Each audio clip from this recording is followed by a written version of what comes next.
ಎಲ್ಲರಿಗೂ ನಮಸ್ಕಾರ. Cook with the star ಚಾನಲ್ಗೆ ಸ್ವಾಗತ. ಇವತ್ತೊಂದು ಹೆಲ್ದಿಯಾಗಿರುವ ಸೂಪ್ ರೆಸಿಪಿ ಜೊತೆ ಬಂದಿದ್ದೀನಿ. ಈ ಚಳಿಗಾಲಕ್ಕೆ ಮಕ್ಕಳಿಗೆ ಬಿಸಿಯಾಗಿ ಸೂಪ್ ಮಾಡಿಕೊಟ್ರೆ ತುಂಬ ಇಷ್ಟಪಟ್ಟು ಕುಡಿತಾರೆ. ಈಗ ರೆಸಿಪಿ ಹೇಗೆ ಮಾಡೋದು ಅಂತ ನೋಡುವ ಬನ್ನಿ. ನಾನಿಲ್ಲಿ ಒಂದು ಪ್ಯಾನಿಗೆ ಒಂದು ದೊಡ್ಡ ಚಮಚ ಬೆಣ್ಣೆಯನ್ನು ತಗೊಂಡಿದ್ದೇನೆ. ಬೆಣ್ಣೆ ಇಲ್ಲ ಅಂತ ಹೇಳಿದರೆ ತುಪ್ಪ ಅಥವಾ ಬಟರ್ ಕೂಡ ಆಗ್ತದೆ. ಬೆಣ್ಣೆ ಬಿಸಿಯಾದ ನಂತರ 1 ಇಂಚು ಹೆಚ್ಚಿದ ಶುಂಠಿ ಹಾಗೂ ಸ್ವಲ್ಪ ಹೆಚ್ಚಿದ ಬೆಳ್ಳುಳ್ಳಿಯನ್ನು ಸೇರಿಸಿ ಚೆನ್ನಾಗಿ ಫ್ರೈ ಮಾಡಿಕೊಳ್ಬೇಕು.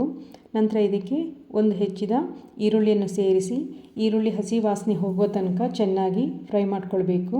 ನಂತರ ಇದಕ್ಕೆ 2 ಮಧ್ಯಮ ಗಾತ್ರದ ಹೆಚ್ಚಿದ ಆಲೂಗಡ್ಡೆಯನ್ನು ಸೇರಿಸಿ ಇದನ್ನು ಸಹ ಚೆನ್ನಾಗಿ ಫ್ರೈ ಮಾಡಿಕೊಳ್ಬೇಕು. ಆಲೂಗಡ್ಡೆ ಚೆನ್ನಾಗಿ ಬೆಣ್ಣೆಯಲ್ಲಿ ಫ್ರೈ ಆಗಿರಬೇಕು. ನಂತರ ಇದಕ್ಕೆ 200 ml ಆಗುವಷ್ಟು ಹಾಲನ್ನು ಸೇರಿಸ್ಕೊಳ್ತಾ ಇದ್ದೇನೆ ನಾನಿಲ್ಲಿ. ಹಾಲು ಯಾವುದಾದ್ರೂ ಆಗ್ತದೆ. ನಂತರ ಇದಕ್ಕೆ ಅದೇ ಲೋಟದಲ್ಲಿ 1 ಲೋಟ ನೀರನ್ನು ಸಹ ಸೇರಿಸಿ ಆಲೂಗಡ್ಡೆ ಫುಲ್ ಮೆತ್ತಗಾಗೋ ತನಕ ಬೇಯಿಸ್ಕೊಳ್ಬೇಕು. ಫುಲ್ ಸಾಫ್ಟಾಗಿರಬೇಕು ಆಲೂಗಡ್ಡೆ. ನಂತರ ಇದನ್ನು ತಣ್ಣಗಾಗಲಿಕ್ಕೆ ಬಿಡಿ. ತಣ್ಣಗಾದ ನಂತರ ಒಂದು ಮಿಕ್ಸಿ ಜಾರಿಗೆ ಸೇರಿಸಿ ನುಣ್ಣಗೆ ರುಬ್ಬಿಕೊಳ್ಬೇಕು. ಯಾವುದೇ ಲಮ್ಸ್ ಇರಬಾರ್ದು. ನಂತರ ಇದನ್ನು ಒಂದು ಸಾಸ್ ಪ್ಯಾನಿಗೆ ಸೇರಿಸಿ ಸೂಪ್ ಕನ್ಸಿಸ್ಟೆನ್ಸಿಗೆ ಎಷ್ಟು ನೀರು ಬೇಕು ಅಷ್ಟು ನೀರನ್ನು ಸಹ ಸೇರಿಸಿ ಒಂದು ಸಲ ಚೆನ್ನಾಗಿ ಕಲಕಿ ಕುದಿಲಿಕ್ಕೆ ಬಿಡಬೇಕು.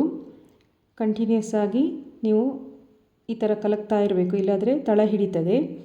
ಈಗ ಇದಕ್ಕೆ ರುಚಿಗೆ ತಕ್ಕಷ್ಟು ಉಪ್ಪು ಮತ್ತು 1 ಚಮಚ ಪೆಪ್ಪರ್ ಪುಡಿಯನ್ನು ಸೇರಿಸಿದ್ದೇನೆ. ಖಾರ ಜಾಸ್ತಿ ಬೇಕಾದರೆ ಜಾಸ್ತಿ ಕೂಡ ಪೆಪ್ಪರನ್ನು ಸೇರಿಸ್ಕೊಳ್ಬೋದು. ಬೇರೆ ಯಾವುದು ಇಂಗ್ರೀಡಿಯೆಂಟ್ಸ್ ಬೇಡ ಇದಕ್ಕೆ ಖಾರಕ್ಕೆ. ನಂತರ ಇದಕ್ಕೆ 1 ಸ್ಲೈಸ್ ಚೀಸನ್ನು ಕೂಡ ಸೇರಿಸ್ಕೊಂಡು ಒಂದು 8 ರಿಂದ 10 ನಿಮಿಷಗಳ ಕಾಲ ಚೆನ್ನಾಗಿ ಕುದಿಸ್ಕೊಳ್ಬೇಕು. ನಂತರ ಕೊನೆಯಲ್ಲಿ ಇದಕ್ಕೆ ಸ್ವಲ್ಪ ಕೊತ್ತಂಬರಿ ಸೊಪ್ಪನ್ನು ಉದುರಿಸ್ಕೊಂಡ್ರೆ ಈ ಸೂಪ್ ರೆಡಿ ಆಗ್ತದೆ. ತುಂಬ ಈಸಿ ಆ್ಯಂಡ್ ಕ್ವಿಕ್ಕಾಗಿ ಆಗುವಂಥ ಸೂಪ್ ಇದು. ಯಾರಿಗೆಲ್ಲ ಈ ರೆಸಿಪಿ ಇಷ್ಟ ಆಗಿದೆ ಲೈಕ್ ಮಾಡಿ, ಶೇರ್ ಮಾಡಿ, ಕಮೆಂಟ್ ಮಾಡಿ, ಹಾಗೆ ಸಬ್ಸ್ಕ್ರೈಬ್ ಮಾಡಿ ಸಪೋರ್ಟ್ ಮಾಡಿ. Thanks for watching.